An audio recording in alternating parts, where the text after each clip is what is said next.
भरत सिटोला जी यहाँलाई धेरै धेरै स्वागत छ अन द स्पटमा। Thank you very much. आज निकै ह्यान्डसम ड्यासिङ भएर आइराख्नु भएको छ होइन? ओके, केमा व्यस्त हुनुहुन्छ आजभोलि? आज भोलि अब मेरो नयाँ एउटा गीत आउँदैछ, फोटो सङ भन्ने। यही गीतको अब अडियो सबै रेडी छ। अब यसको प्रमोसन अब प्लस अब यसको म्युजिक भिडियोको तयारी गर्छु। लगभग धेरै लामो ग्यापपछि फेरि ब्याक टु म्युजिकल जर्नीमा आउनुभएको थियो। तपाईँ एउटा मिडियामा पनि एसोसिएट हुनुभएको थियो, अरूहरूलाई पनि हेल्प गरेर सहयोग गर्दै आइराख्नु भएको थियो। यो ग्याप रहँदाखेरि जब वैसमा भन्ने गीत त्यो एउटा नेपालको एउटा एकदम राम्रो गीतमा हामी लिन्छौँ, जुन चर्चा परिचर्चा जति गरे पनि त्यसको छैन होइन? यो गाना यो गीतले चाहिँ तपाईँको भरत सिटौलालाई ब्याक गर्दाखेरिको अनुभव कस्तो रह्यो? हजुर, मेरो अब लगभग 500 वर्ष जस्तो नेपाली म्युजिक फिल्डमा म सक्रिय रूपमा लाग्न पाइनँ, तर अब कुनै न कुनै रूपमा चाहिँ सङ्गीत क्षेत्रमै एसोसिएट थिएँ। म भनौँ न हिमालय टेलिभिजनमा एउटा सिनियर प्रोग्राम प्रड्युसरको रूपमा इन्भल्भ थिएँ। त्यहाँ पनि नेपाली सङ्गीतसँग सम्बन्धित कार्यक्रमहरू नै बनाउँथेँ, चलाउँथेँ। नेपाली सङ्गीतलाई नै मैले प्रमोट गरिरहेको थिएँ। त्यो कारणले गर्दाखेरि मेरो अलिकति ग्याप देखियो, तर अब फाइनल्ली म भनौँ न वैसमा भन्ने गीतको साथ नेपाली म्युजिक फिल्ड फेरि कमब्याक भएको छु।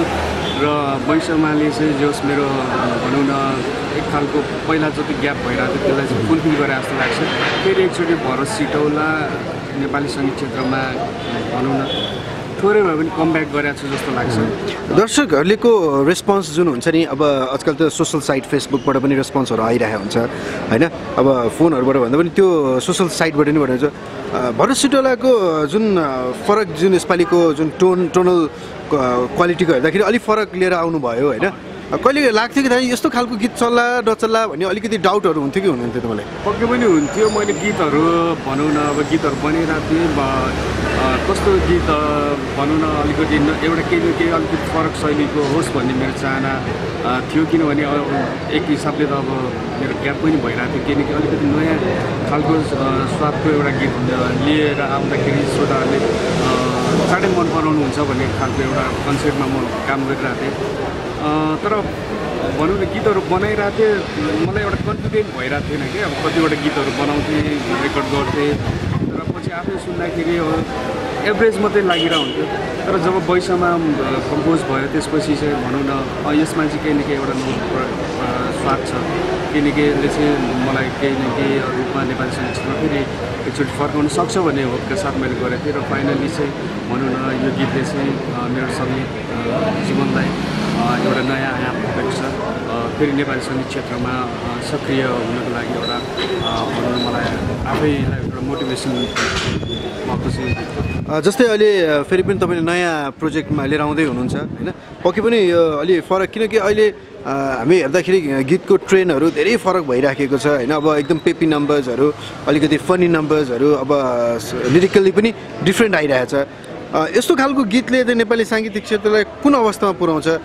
किनकि अब भनौँ न एउटा सर्टेन टाइम लिमिटेसनसम्म गीत चलिराखेको हुन्छ, 3 महिना 4 महिना, त्यसपछि त्यति धेरै रहेछ। तर तपाईँको गीतलाई म वर्षौँ दिन मान्छेको मनमुटमा राख्नलाई चाहिँ म यस्तो कम्पोज गर्ने भनेर कस्तो खालको कम्पोजिसन फिल गरिराख्नु भएको छ अहिले चाहिँ? यस्तो हो जस्तो अब अहिले वर्ल्ड वाइड ट्रेन्ड कस्तो छ भन्दाखेरि चाहिँ अब अहिले क्षेत्र पनि एउटा भनौँ फास्ट फुड जेनेरेसन छ।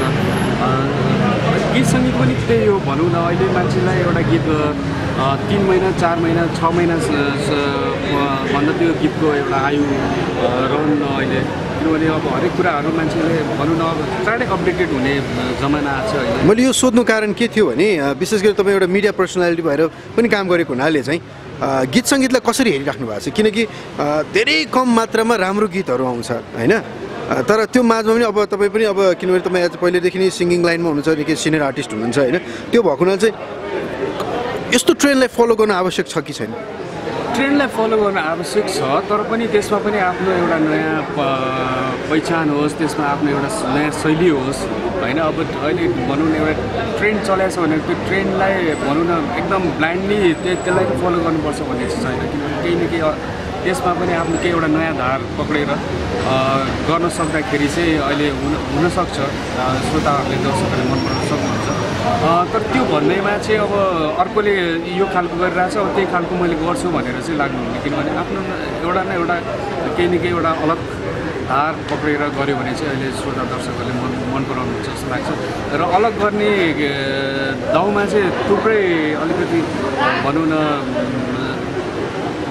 चाँडै हिट हुने त्यो एउटा खालको लोभमा मोहमा चाहिँ थुप्रै कलाकारहरूले थुप्रै गायकहरूले गरिरहनु भएको छ तर भनौँ न अब सबैजनाको त्यत्तिकै एप्रिसिएट भएको छैन द्याट मिन्स केही न केही भनौँ न केही अलग केही न केही एउटा फरक शैलीको त्यो धार पक्रिन नसकेरै हो जस्तो लाग्छ सो अब भनौँ न अब मैले गीत बनाउँदाखेरि चाहिँ अहिलेको ट्रेन्डमा पनि आफ्नो पन केही एउटा नयाँ होस् जस्तो म भर सिकाउँदा हुँ अनि मेरो आफ्नै खालको कम्पोजिसनहरू होस् मेरो आफ्नै खालको श्रोताहरूलाई मैले गीत निकाल्दाखेरि यो चाहिँ फलाना गायकको हो फलाना कम्पोजरको हो भन्ने खालको एउटा शैली स्थापित गर्न सक्यो भने चाहिँ राम्रो जस्तो लाग्छ अब आउने एउटा प्रोजेक्ट हो जुन अब तपाईँले गर्दै हुनुहुन्छ गीतको सानो मुखडा यसो गाइदिनु न र कस्तो गीत हो यो कस्तो खालको गीत हो र कतिको होपफुल हुनुहुन्छ एकदमै होपफुल छु र यो गीतको एउटा सिम्पल थिम चाहिँ कस्तो भन्दाखेरि अहिले जुन हामी सोसल साइट्सहरूमा